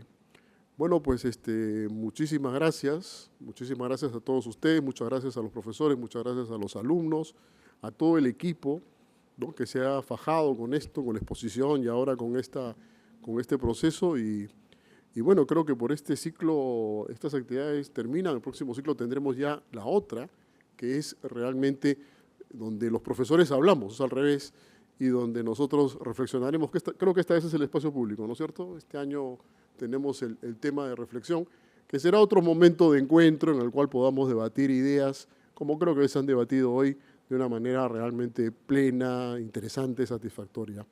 Bueno, pues nada, un gran abrazo a todos, un buen viernes y que tengan un magnífico fin de semana y el lunes nos vemos siempre en el taller de costumbre. Muy buenas noches.